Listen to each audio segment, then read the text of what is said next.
Buen día, colegas. Bueno, hoy estamos con una Dominar 400, la Dominar de la primera generación. Esta moto vino porque tenía un problema no de un ralentí inestable, sino de un ralentí que demoraba en caer vueltas. Por ahí la moto quedaba un poquito acelerada a 2000 vueltas. La moto era la misma sensación que una moto carburador cuando está pobre de mezcla FR. La moto demoraba en caer las vueltas, no estaba rápida en caer vueltas, y todo daba la impresión de que, bueno, podría ser alguna chupada de aire, bueno, algún problema relacionado con la inyección electrónica. Esta moto ya viene de otro taller donde han cambiado repuestos sin solucionar nada. La moto también yo la escuchaba con un ruido a válvulas. El dueño me dice que las válvulas habían sido reguladas, que le habían dejado con la luz de fábrica, pero bueno, ese ruido no era normal. Pero bueno, lo primero que hago es conectar el escáner. Vamos a darle marcha y vamos a ver ahora cómo ya está marchando. Ya el problema fue solucionado. Ya les voy a ir contando de a poquito con qué me encontré. Tenemos una buena caída de RPMs, parejita, se mantiene ahí a 1500 vueltas. Antes lo que hacía era demorar en caer en vueltas y por ahí quedaba en 2000 vueltas. Y después, cuando entraba lazo cerrado, la moto ahí quedaba en ralentí, pero un poquito inestable. Pero primero, quiero hacer un recordatorio. Acuérdense que la mayoría de las motos cuentan con dos sensores principales en la inyección, que es el TPS y el sensor MAP. En este caso es un sensor TMAP porque también es sensor de temperatura de aire en la Dominar. Pero bueno, acuérdense que hay motos que no equipan sensor MAP, es otra la estrategia de la compu, pero en el 90% de las motos la computadora se basa en dos mapas, el mapa del TPS y el mapa del MAP. TPS por revoluciones, MAP por revoluciones. La mayoría de las veces se usa el MAP como el mapa que se va a usar a bajas RPM. ¿Por qué? Porque la precisión del MAP siempre está a bajas RPM porque es donde mejor sensa el vacío. Después, una vez que abrimos acelerador, ese vacío se pierde, entonces entra a trabajar el TPS. Por eso es muy importante que estos sensores estén bien, porque el cálculo principal de la computadora se va a basar en estos dos sensores. Los demás sensores, que es temperatura refrigerante, temperatura de aire, o en el caso de la sonda lambda, cuando esté en lazo cerrado, son sensores de corrección. Estos son los sensores principales, donde cuando tenemos un problema son los primeros que vamos a atacar. Y saben que a mí me gusta mucho siempre analizar los MAP, porque eso también nos va a dar el índice también de si puede haber un problema mecánico, que en este caso lo fue, pero ya van a ver por qué. Voy a poner en marcha la moto, voy a conectarme con el escáner y seguimos con el video. Ya estoy conectado a la moto. Esta vez me conecto con el Texas. ¿Por qué? Porque me muestra un dato que con el OBD no me lo muestra, que es el tiempo de inyección. Fíjense que ahora estoy con el motor ya caliente, estoy en 1,8, 1,9. Y el vacío del MAP estoy en un valor de 53, 54 kPa. Cuando la moto entra con el problema, el tiempo de inyección estaba un poquito más bajo, estaba en 1,7, 1,8 como mucho. Fíjense, acá está como mínimo casi 1,9. Y lo que me llamó la atención eran los kPa. En vez de tener una falta de vacío por alguna chupada de aire, tenía más vacío de lo normal. Pero mi duda en esta moto fue que esta es la primera generación y yo casi no atiendo. He atendido en alguna vez, pero he cometido el error de no haber hecho una toma de datos con el motor funcionando bien. Entonces mi duda es, si esta moto, el valor de los kPa eran normales, esos 47, 48 kPa que me marcaba. Nada que ver con lo que están viendo ahora.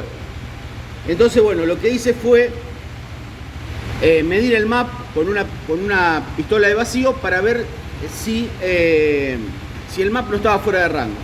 Pero igual, esa duda la seguía teniendo. Los demás parámetros estaban todos bien. Una cosa también que siempre me fijo, ustedes siempre lo verán en mis videos, es lo que es la adaptación de combustible.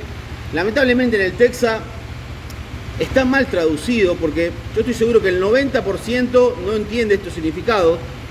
Adaptación del aditivo lambda, corrección lambda y coeficiente de corrección de lambda. ¿Qué quiere decir?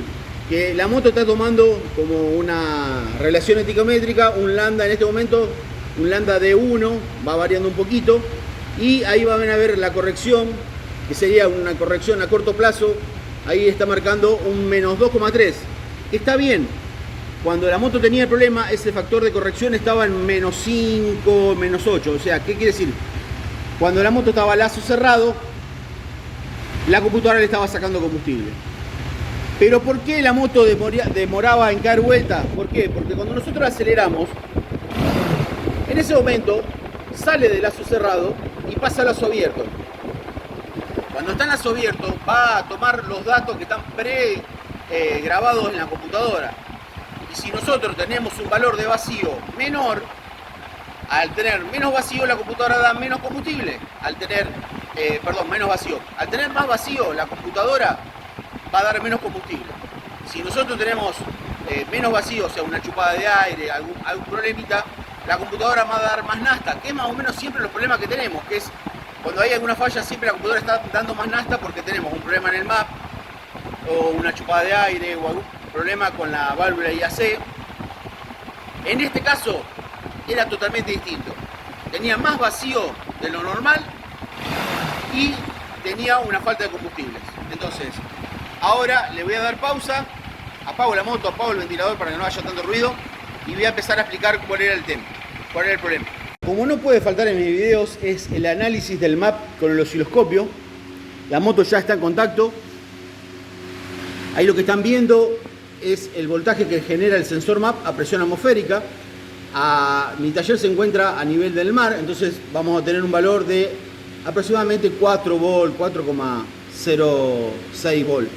Ese es el valor de la presión atmosférica, que en este momento debe estar en los 100,5 kPa más o menos. Está un día bastante pesado.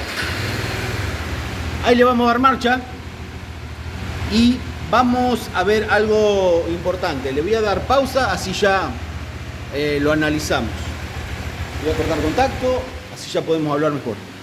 Bueno, algo que van a ver en lo que es backup, también lo van a ver en KTM, pero en KTM, por ejemplo, comparemos KTM 390 con Dominar 400. Bueno, el piquito del traslape, en este momento acá, lo que están viendo es que se abre la válvula de emisión. En este piquito acá se cierra la válvula de escape y se produce la aspiración del pistón, y en este punto más o menos cierra la válvula de emisión. Bueno, en el traslape, que en muchos motores este traslape llega casi a presión atmosférica, en las Dominar no, eso debe ser por un diseño de flujometría. Ya lo vamos a hablar algún día con algún ingeniero experto en estas cosas, que también nos va a servir para entender ahora el problema que pasó con la moto. Pero bueno, esto lo van a ver, es normal que no llegue a la presión atmosférica. En la 390, en la KTM, está más cerquita ese traslape a lo que es presión atmosférica, pero en la Dominar no. Y bueno, lo que quiero ver ahora es el vacío máximo, que está en el valor del 1,2 volt. Muy bien, ahora les voy a poner el map de la moto con la falla. Quiero que comparen esto también, que me olvidé. El traslape máximo acá llegó a los 3,3 volt. En la moto con la falla, fíjese que tengo 3 volt. O sea, le costaba más llegar todavía a la presión atmosférica. Y el pico máximo, en vez de estar en 1,3, estaba en 1 casi. O sea que tenía 0,3 volt de desfasaje de un map, de una señal de map a otra. 3,3 y 1,2. Había un desfasaje O sea,